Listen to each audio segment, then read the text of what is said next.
Hello friends, ये हमारे class 8 chapter first chapter की समरी है। यह पार्ट 2 है समरी का। अब इस वीडियो में आपको इसके बारे में बताऊंगी भी उस लेटर में लिखा क्या था। ये उस लेटर के बारे में लेटर लिखा गया था।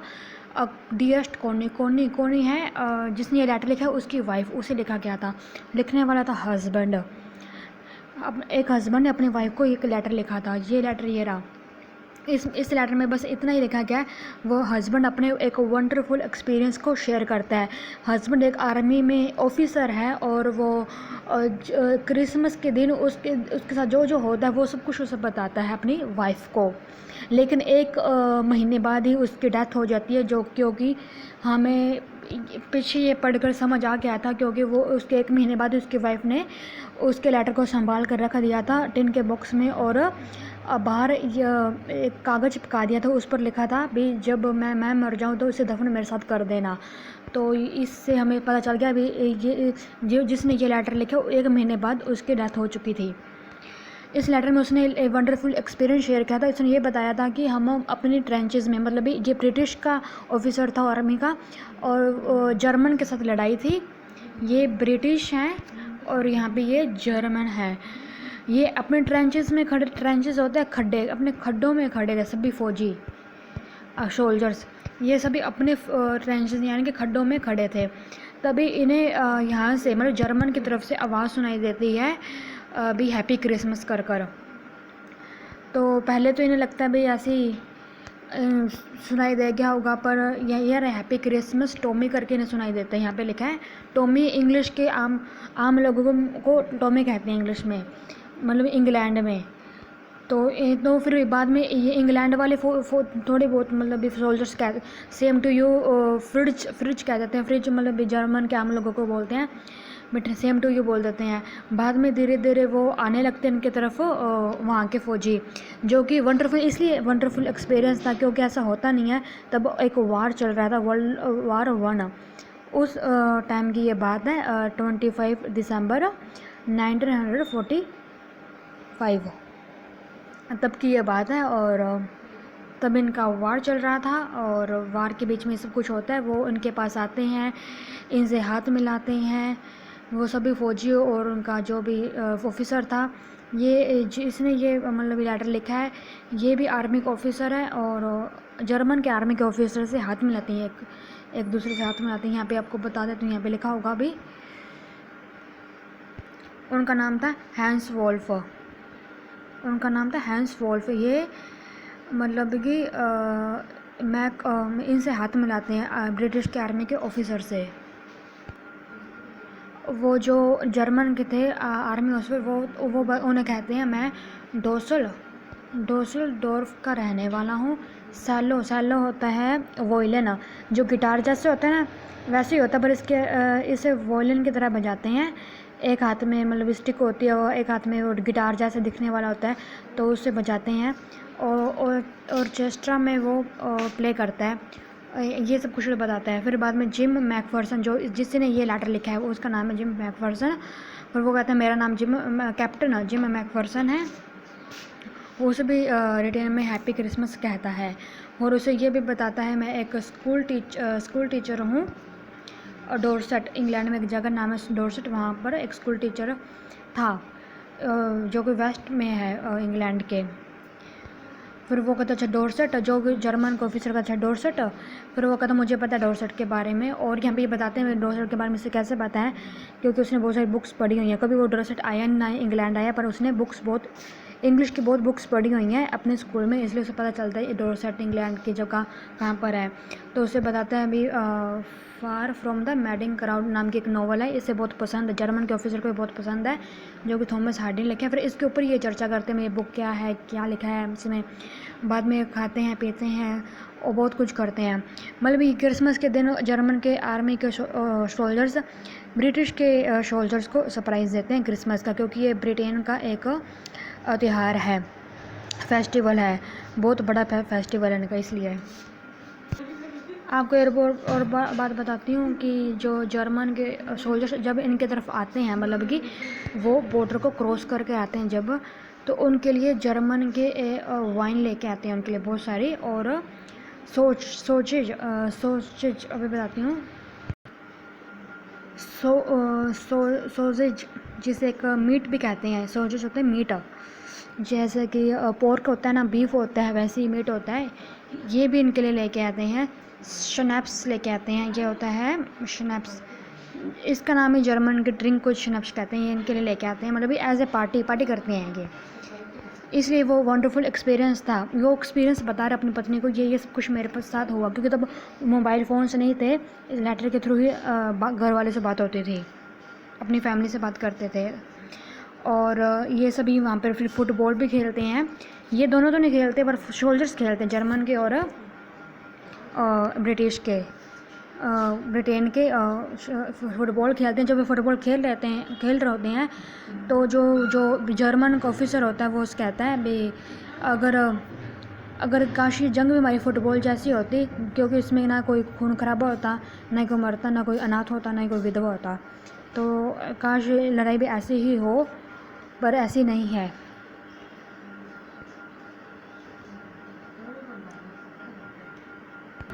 और जब रात हो जाती है, तो मतलब जब शाम हो जाती है, जर्मन के सोल्जर्स अपने ट्रेंचेस की तरफ चले जाते, ट्रेंचेस खड्डे उनके, तो ये भी चले जाते हैं जब रात हो जाती है। और रात को ये अपने टेंट में बैठे होते हैं, यहाँ पर आपको बताया कि टेंट में बैठे होते हैं, तो इन्हें ब्रिटेन के लोगों को आवाज़ सुनाई देती है। और एक कैरोल होता है, सॉन्ग, फोक सॉन्ग, जैसे पुराने लोग गीत होते हैं ना, वैसे एक ने क्रिसमस से रिलेटेड ऐसे कुछ सुनाई देता है। तो बाद में पता चलता है कि जर्मन के सोल्जर्स अपने टेंट में बैठकर ये गा रहे हैं, वो भी ऊंचे और बहुत लाउड वॉइस में। तो इन ब्रिटेन के सोल्जर्स भी रिटर्न में कुछ गाने लगते हैं, भी फोक सॉन्ग्स, ऐसे गाने गाते रहते हैं। बाद में शांति हो जाती है, सब वहाँ से शांति हो जाती है, यहाँ से भी शांति हो, चुप हो जाते हैं सब। लास्ट में ये कोनी को कहता है, मतलब जिम मैकफर्सन, जिसने ये लेटर लिखा है, अपनी वाइफ को कहता है भी by the Christmas next year, मतलब अगले साल क्रिसमस को, by the Christmas next year, ये वार नथिंग, कुछ भी नहीं होगा, एक टेरिबल मेमोरी बनेगी मेरे लिए। I know from all this happen today how much both आर्मीज long for base. आज मुझे पता चला भी जर्मन की आर्मी, बोथ आर्मीज मतलब जर्मन की आर्मी और हमारी आर्मी कितना पीस चाहते हैं, शांति चाहते हैं। आज मुझे पता चला ये बात, क्योंकि वो भी उनके पास आते हैं ना, भी उनसे पार्टी करते हैं अभी क्रिसमस की, और फुटबॉल भी खेलते हैं। और फुटबॉल खेलते खेलते वो जर्मन ऑफिसर भी कहता है कि हम भी काश फुटबॉल जैसे ही वार होता, तो कोई खून खराबा ना होता, कोई ऑर्फन होता, अनाथ ना होता, कोई विधवा कोई ना बनता इसकी वजह से। पर इसे पता चल जाता है हाँ, ऐसा भी ये चाहते हैं। You are loving Jim, last में ये लिखते हैं, लेटर में इंग्लिश में हम ऐसे लिखते हैं ना, वैसे ही लिख देता है। अब आपको मैं बताऊँगी क्वेश्चन आंसर्स इसके। पहला है कि who had return the letter and to whom and when, किसने लिखा, किसे लिखा और क्यों, कब लिखा, ये 3 क्वेश्चंस हैं। किसने लिखा ये तो आपको शायद पता चले गया, अभी जो एक आर्मी का ऑफिसर उसने लिखा, कैप्टन जिम मैकफर्सन नाम है उसका, उसने लिखा ये। किसे लिखा, अपनी बीवी को लिखा, अपनी वाइफ को लिखा, उसका नाम है कोनी को लिखा। और कब लिखा, तब लिखा जब वर्ल्ड वॉर 1 हो रहा था, वो था 1914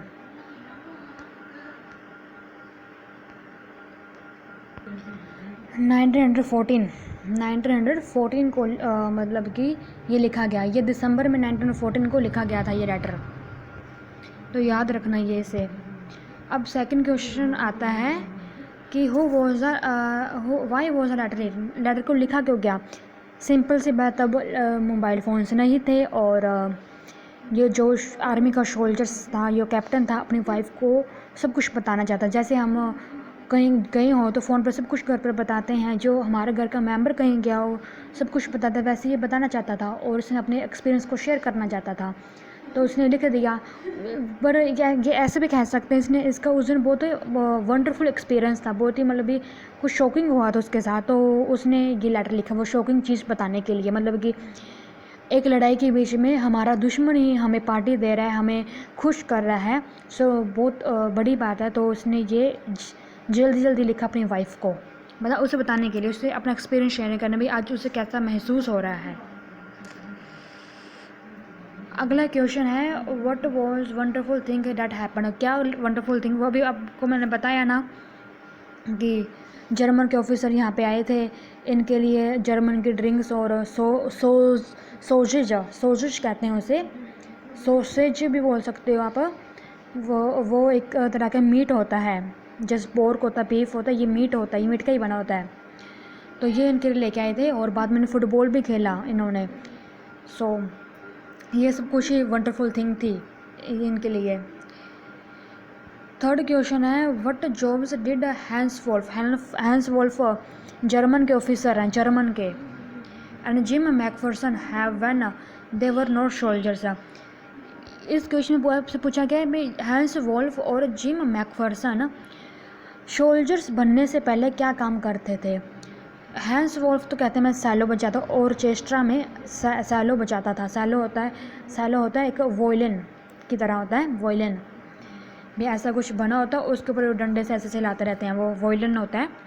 वो ऑर्केस्ट्रा में बजाता है, मतलब जब बहुत सारे म्यूजिशियंस इकट्ठे हो जाते हैं, मतलब एक गिटार बजा रहा है, एक पियानो बजा रहा है, एक ड्रम बजा रहा है, अलग अलग म्यूज़िकल इंस्ट्रूमेंट्स बजाए जाते हैं ना, जब बहुत सारे मतलब इकट्ठे होकर म्यूजिशियंस, उसे ऑर्केस्ट्रा कहते हैं।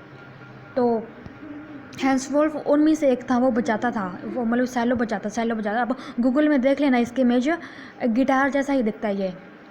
और जिम मैकफर्सन एक टीचर था, अपने शहर में एक टीचर था, डोरसेट में ये एक टीचर था। अगला क्वेश्चन है had Hans Wolf ever been to Dorset. इसमें पूछा गया कभी, ये डोरसेट इंग्लैंड में है और हैंस वोल्फ जर्मन का रहने वाला, कभी ये यहाँ पे गया है। इसका आंसर रहेगा नहीं गया, और ये इसका आंसर आपको ऊपर भी बताया भी गया है कि क्यों नहीं वो गया, मतलब नहीं गया, लेकिन उसे पता कैसे उसके बारे में ही, ये आपको यहाँ पे पता चल जाएगा, यहाँ पे ही बताया गया है।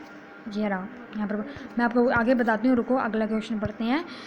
वाई डिड ही से ही न्यू था, बोले वो ऐसा कहता क्यों है कि वो उसे जानता, अगर गया ही नहीं, क्यों कहता है वो गया, क्योंकि उसने अपने स्कूल्स की बुक्स में पढ़ा, जैसे ऐसा आप पढ़ रहे हो ना अपने स्कूल के बुक्स में, उसने अपने स्कूल की बुक्स में ये पढ़ा था भी डोरसेटा है, इंग्लैंड है, मतलब अलग अलग ऑथर्स के, जैसे थॉमस हार्डी को अभी बताया ना इसने, थॉमस हार्डी उसका मतलब फेवरेट है, जो कि एक नॉवलिस्ट है, बहुत अच्छा नॉवलिस्ट है, जिसने एक ये बुक लिखी थी far from the madding ground. ये एक बादशेबा नाम की लड़की, उसके ऊपर ये लिखी गई है बुक भी, जो लड़की बहुत गलत आदमी से शादी कर लेती है, इसके ऊपर एक बुक लिखी गई थी। तो ये बुक इसकी फेवरेट थी, तो ऐसे ही इसने बहुत सारी बुक्स पढ़ रखी थी, तो ऐसे से पता चला कि अभी इंग्लैंड के बारे में कोई जगह है, जैसे हम किसी चीज़ के बारे में, जगह के बारे में पढ़ते हैं, वैसे से पता चल गया पढ़ाई कर कर। अगला क्वेश्चन है कि do you think gym Macpherson came back from the war, how do you know this. अब ये क्वेश्चन ना बहुत इम्पोर्टेंट है, क्योंकि इसमें पूछा कि आपको लगता है कि जिम मैकफर्सन वार से, उस युद्ध से, मतलब 1914 में जो वर्ल्ड वार 1 हो रहा था, कि वापस आया। तो मैं आपको बता दूं कि वो नहीं आया, क्योंकि उसकी वाइफ ने जस्ट 1 महीने बाद ही उसके लेटर को टिन बॉक्स में रख दिया और उसे बंद कर ऊपर एक कागज़ चिपका दिया, मतलब सेलो टेप से कागज़ चिपका दिया, और कागज़ पर लिखा था भी, पहले तो डेट लिखी थी भी जनवरी की 1915 की, और नीचे लिखा इसे तब दफनाना जब मैं मरूंगी, मतलब कि जिससे मेरे साथ दफना देना, ऐसा कुछ लिखा था उसने। आपको फर्स्ट पेज में दिख जाएगा भी उसने क्या लिखा था, फर्स्ट में आपको दिख जाएगा क्या लिखा था उसने। तो इसका मतलब ये है ना, वो नहीं आया वापस, मतलब ये तभी उसके साथ कुछ ऐसा हो गया तो नहीं आया वो। How do you know this, अब उस टिन बॉक्स से पता है भी 1914 को वो लेटर लिखता है, और जस्ट 1 महीने बाद उसकी वाइफ एक बॉक्स के ऊपर ये चिपकाती है भी, इसे मेरे साथ बरी करना, मतलब कि समथिंग वॉज रॉन्ग। तो कल मैं आपको इसके थर्ड के बारे में बताऊँगी।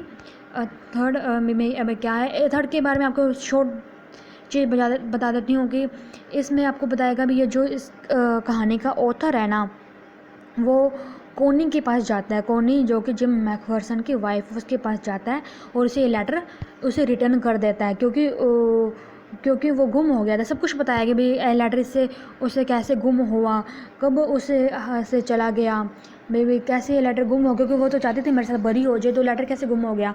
तो कोनी कहाँ में अभी से मिलेगी। कोनी की एज आपको बता देती हूँ, 101 101 उम्र है उसमें, बहुत बुजुर्ग हो चुके हैं, 100 साल से ऊपर ऊपर की उम्र हो चुकी है अब।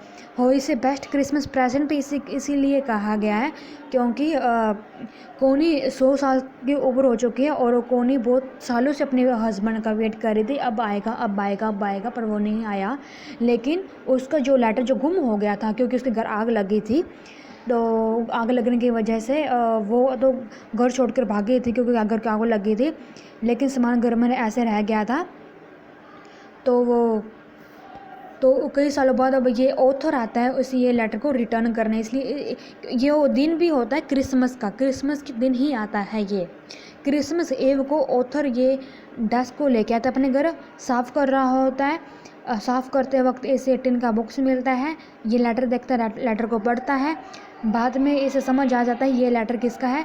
तो क्रिसमस इस 24 दिसंबर को कहते हैं, 25 दिसंबर को ये इस ओल्ड लेडी को ढूंढने के लिए, कोनी को ढूंढने के लिए जाता है, तो इसी लेटर देता है कि इसलिए इसके लिए इस लेडी के लिए बेस्ट क्रिसमस गिफ्ट था, प्रेजेंट था। तो मैं आपको क्वेश्चन आंसर्स भी करवाऊंगी इसके, और ग्रामर का भी सारा करवाऊंगी। सो तो भी के लिए थैंक यू।